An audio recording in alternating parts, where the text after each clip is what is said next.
എല്ലാവർക്കും ദേവികാസ് കിച്ചൺ റെസിപ്പീസിലേക്ക് സ്വാഗതം. ഇന്ന് ഞാൻ ഒരു ബീഫിൻ്റെ റെസിപ്പിയാണ് ചെയ്യുന്നത്. ഇതിനു മുന്നേ ഞാൻ ബീഫും കൂർക്കയും കൂടെ ഉള്ള ഒരു റെസിപ്പി ഇട്ടിട്ടുണ്ടായിരുന്നു. അപ്പോൾ ഇന്ന് ഞാൻ ചെയ്യുന്നത് ബീഫ് പെപ്പർ റോസ്റ്റ് ആണ്.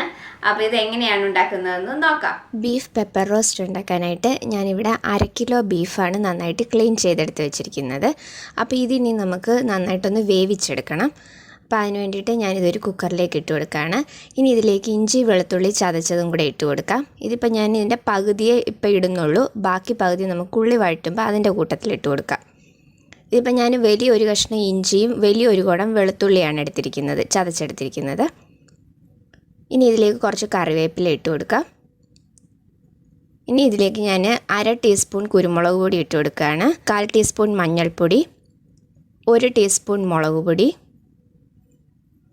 1 ടീസ്പൂൺ മല്ലിപ്പൊടി, 1 ടീസ്പൂൺ ഗരം മസാലപ്പൊടി, 1/2 ടീസ്പൂൺ മീറ്റ് മസാലപ്പൊടി. ഇനി ആവശ്യത്തിനുള്ള ഉപ്പും കൂടെ ഇട്ട് കൊടുത്തിട്ട് നമുക്ക് കൈ വെച്ച് തന്നെ ഇത് നന്നായിട്ടൊന്ന് പുരട്ടിയെടുക്കാം. അപ്പോൾ കുരുമുളക് ഞാൻ തരിയായിട്ട് പൊടിച്ചെടുത്ത കുരുമുളകാണ്. അപ്പോൾ ഇത് നന്നായിട്ട് ഒന്ന് മിക്സ് ചെയ്തതിന് ശേഷം നമുക്കിത് മീഡിയം ഫ്ലെയിമിൽ ഒരു 4 വിസിൽ വരുന്നത് വരെ വേവിച്ചെടുക്കാം. ഇതിലേക്ക് ഇനി നമ്മൾ എക്സ്ട്രാ ആയിട്ട് വെള്ളമൊന്നും ഒഴിക്കേണ്ട, ബീഫിൽ നിന്ന് ഇറങ്ങുന്ന വെള്ളത്തിൽ തന്നെ ഇത് നന്നായിട്ട് കുക്കായിക്കോളും. അപ്പം ബീഫ് ഇവിടെ കിട്ടുന്നത് നന്നായിട്ട് പെട്ടെന്ന് തന്നെ വേവുന്നതായതുകൊണ്ടാണ് ഞാൻ 4 വിസിൽ വെക്കുന്നത്. ഓരോ സ്ഥലത്തെയും ബീഫിൻ്റെ വേവിൻ്റെ അനുസരിച്ച് കുക്കിംഗ് ടൈമിന് വ്യത്യാസം വരും. അപ്പോൾ ഇതിനി നമുക്ക് അടച്ചു വെച്ചൊന്ന് കുക്ക് ചെയ്യാം. അപ്പോൾ ഇനി നമുക്കിത് റോസ്റ്റ് ഉണ്ടാക്കാം. അതിന് വേണ്ടിയിട്ട് ഞാനൊരു പാൻ ചൂടാവാനായിട്ട് വെച്ചിട്ടുണ്ട്. അപ്പോൾ പാൻ ചൂടായി കഴിയുമ്പോൾ നമുക്കിതിലേക്ക് വെളിച്ചെണ്ണ ഒഴിച്ചു കൊടുക്കാം.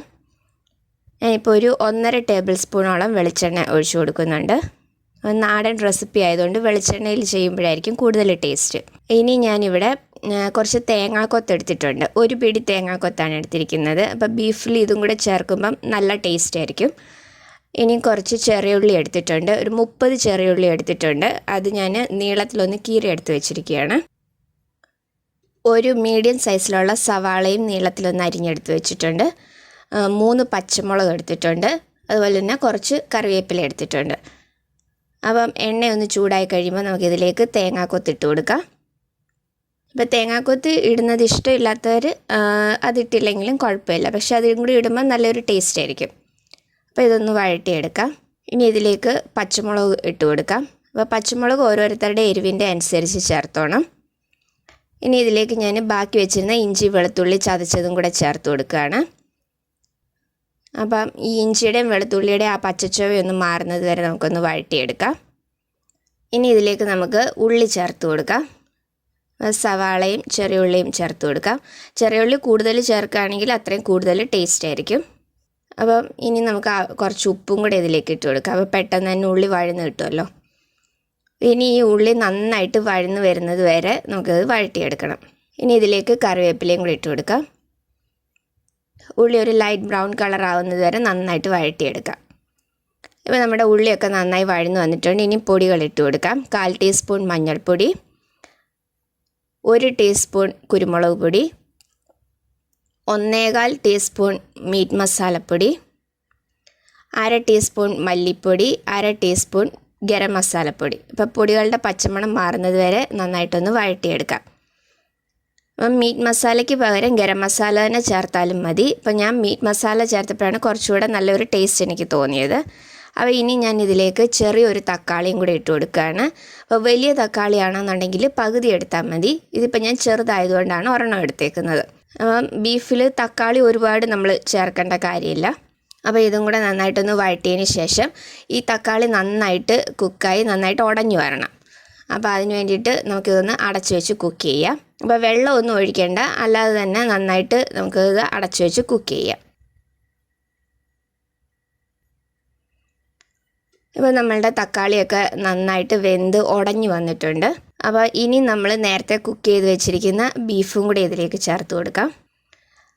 ബീഫ് നന്നായിട്ട് വെന്ത് വന്നിട്ടുണ്ട്. അപ്പോൾ ഇത് ബീഫിൽ നിന്ന് ഇറങ്ങിയ വെള്ളമാണ്. നമ്മൾ എക്സ്ട്രാ ആയിട്ട് വെള്ളമൊന്നും ചേർത്തിട്ടുണ്ടായിരുന്നില്ല, ബീഫിൽ നിന്ന് വന്ന വെള്ളമാണ്. അപ്പോൾ ഈ ചാറോട് കൂടിയിട്ട് തന്നെ നമുക്കിതിലേക്ക് ഒഴിച്ചു കൊടുക്കാം.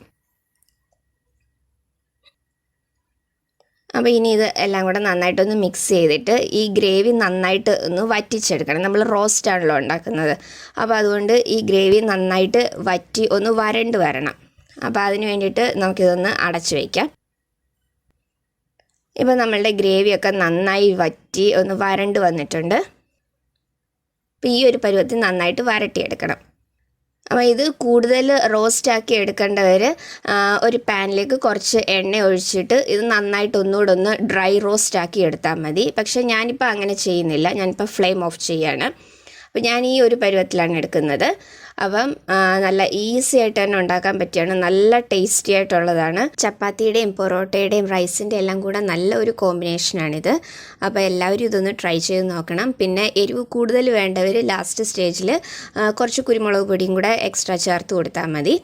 അപ്പം എല്ലാവരും ഇത് ട്രൈ ചെയ്യണം. ട്രൈ ചെയ്തിട്ട് നിങ്ങളുടെ അഭിപ്രായം എനിക്ക് കമൻസിലൂടെ അറിയിക്കണം. അപ്പോൾ വീഡിയോ ഇഷ്ടമായിട്ടുണ്ടെങ്കിൽ ലൈക്ക് ചെയ്യാനും ഷെയർ ചെയ്യാനും സബ്സ്ക്രൈബ് ചെയ്യാനും മറക്കരുത്.